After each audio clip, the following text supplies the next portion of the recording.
Welcome back to the channel. Today we're diving into two major political developments stirring controversy in Nigeria. First, popular journalist Rufai Oseni has slammed President Tinubu's recent appointment list, calling it into question. And in another shocking twist, a young man, Alabi Quadri, famously known as the poster boy for standing boldly in front of Peter Obi's campaign convoy, has reportedly been detained. What's really happening here? Let's break it all down. This is my mindset as regards federal character. It should not just be about where you are from. It should also be about the competence of the individual. And if you look hard enough, across every area, over 774 local government areas in this country, we have competent people, we have standard people. The accusation that I've also made is the fact that, see, it's tilted more towards the Yoruba tribe. I'm a Yoruba man, I'm telling you this. And I want a level of fairness. See, you will look at that list and you'll see a lot of North Central.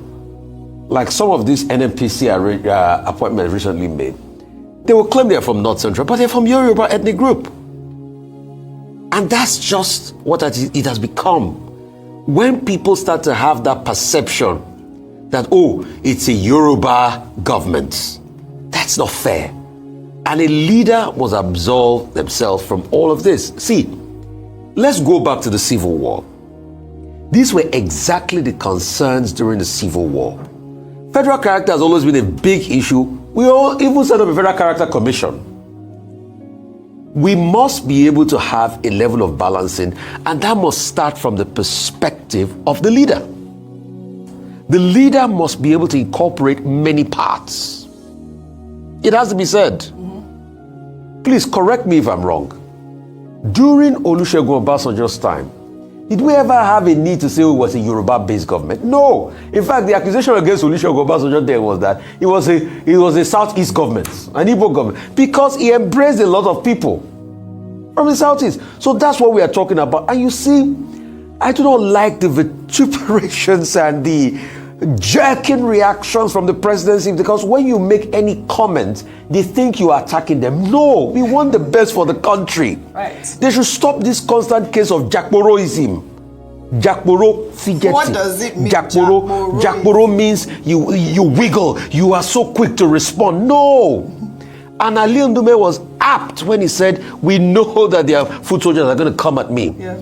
So please, let us remove that. Secondly, I have not gotten the empirical list. I don't want to comment based on not having empirical facts. All right. But if the feelers I'm hearing as regards the quality of persons being considered for ambassadorial position, Nigeria has become a joke. All right. It is dancing wiggle, wiggle, wiggle, wiggle. All right, Rufai, you and your words. You know, my dad asked me once to ask you, Rufai. You said Werekpe. What is Werekpe? He wants to know. Werekpe means Werekpe. When you criticize them, it affects them like Werekpe. Dr. Abati, your thoughts? Look, what we're dealing with is a problem at the heart of the Nigerian national question. Yes. It speaks to the fact that we're not yet a nation. We're a country whereby everything is looked at from the prism of religion and ethnicity. Every Nigerian that gets to power at the center plays the politics of proximity, plays the politics of what Matthew Kuka calls the Maronization of power, and does not also feel safe with people from other parts of Nigeria. You want your own people, thinking that your own people are the ones that will make you safe. That's why, go and check. When they appoint a chief security officer, ADC and all that, they usually pick people from their areas. So, and this problem has been there. It was part of the reason for the Civil War. Decree number 34 of 1966, the unification decree introduced by Oronsi. People say, oh, this was supposed to help Igbos because, an Igbo man was there, and they looked at the government and they said Igbos were dominating everywhere. We have not recovered from that root cause in this country. That's why I have argued elsewhere that this federal character that we're talking about, yes, there is the whole purpose under Section 14, sub 3 of the Constitution is about equity, fairness, that's it. Diversity. That's it. But also, there should be an emphasis on competence, ability. The president of Nigeria, in dispensing patronage, I said over 5,000 positions that can be dispensed by the federal government of Nigeria. It is up to the president to make sure that there is fairness, equity. But should we get to a point in this country, that's the question, when we should say there should be meritocracy. Yes. I'm sitting here, wasting volumes of saliva every day. But in this same country, you have touts in important positions. Correct. You have Division 3 persons in important positions. Yeah, I was told Agbero is tout. Agberos. No, my definition yesterday, I said street tax collectors. Yeah, no, this is a tout. Touts are street tax collectors. No, well, I didn't use the word tout. I said street tax collectors. Go ahead. That's the elegant that I used. So this is this country where you have Division 3 people in important positions, just because they have godfathers, just because they come from a particular part of the country. This is a country where a boy from Anambra will score over 300 in JAMB examination.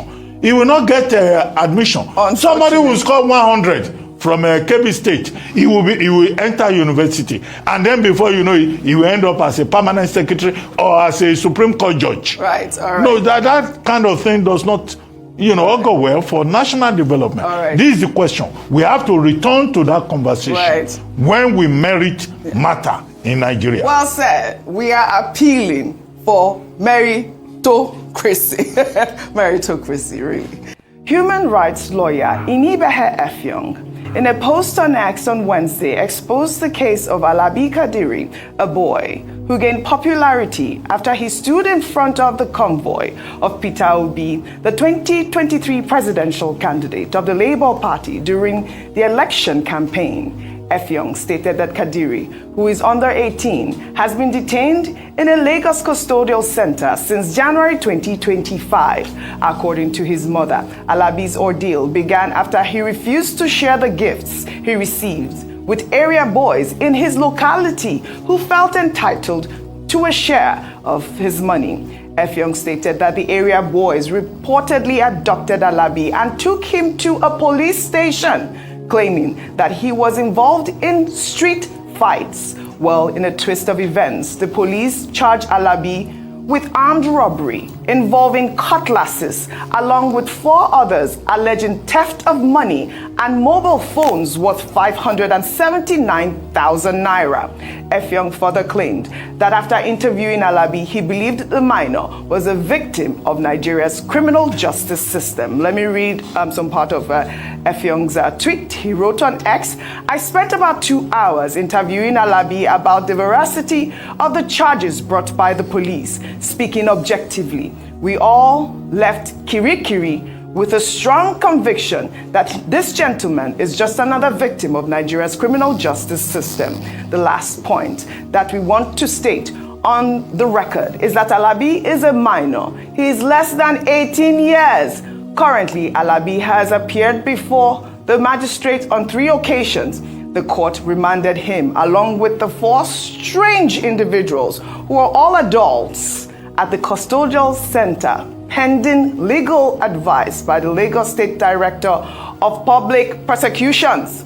We shall provide additional information and the available legal options subsequently. Suffice to say that we will do all that is legally permissible to secure Alabi's freedom. Thank you for your kind attention. I've been Inibehe Effiong, right here is doing the Lord's work. Only, I believe, last week we talked about those, I believe there were 14 former staff of former First Lady Patience Jonathan being detained for 6 years. I mean, this is the sort of stories that we see here now. But Dr. Bati, my main concern is the fact that also this young boy, who they say is under 18, has been in jail with strangers, 4 strangers that are adults, together in the same cell. What really is going on here? Quickly, I'd like for a quick... The menace of the people that they call area boys. Yes. These street tax collectors who think that their own communities. Non-state actors who take over spaces in Nigeria, and they say that the space belongs to them. Either whatever name they are called. They may say they are Omonile or whatever.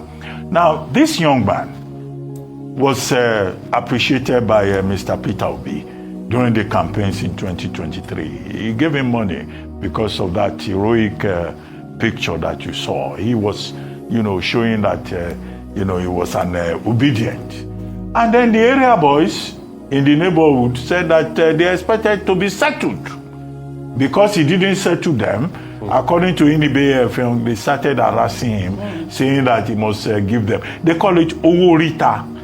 That's what street tax is in Yoruba. And then eventually they framed him up and got him to Pako police station. And he has been in that police station since January. Now, the Constitution of Nigeria does not say that you can be detained beyond 48 hours. And yet that boy has been there, charged for armed robbery. Second point, he's a minor. He's under 18. He's under 18. And he's been there. Now, if NigeriaPoliticsToday did not get to know about this matter through a human rights activist, that boy could be there for the rest of his life. And that was why the story that NigeriaPoliticsToday put out says, Nigeria happened to this young man. Yes. When Nigeria happens to you, then you are in serious trouble. Yes. Whoever you are, whether you are underage or you are, an adult. So this is a case of Nigeria happening to him. To summarize very quickly, we commend NigeriaPoliticsToday for bringing this to the public space. We also thank him for his pro bono services, and we also hope that all our other lawyers will emulate this example, and that the people involved within the justice administration chain will take note of this matter and ensure that this innocent young man is freed, and that Nigeria will get to a point where Nigeria will not happen to them. The kind of Nigeria that we want, that will happen to us, is the kind of Nigeria that will immediately before the end of this year transform me into a billionaire. or make Rufai a trillionaire in dollar terms. For that day. That's the kind of Nigeria we want. That translates into wealth and prosperity. Not the kind of Nigeria that will happen to you and you will lament. So, there you have it. Tinubu's appointments facing backlash, while a symbol of youth support for Peter Obi lands in detention. Is this a coincidence, or is there more to the story? What do you think? Drop your thoughts in the comments below, and don't forget to like, share, and subscribe for more updates on Nigeria's political drama. Until next time, stay informed and stay engaged.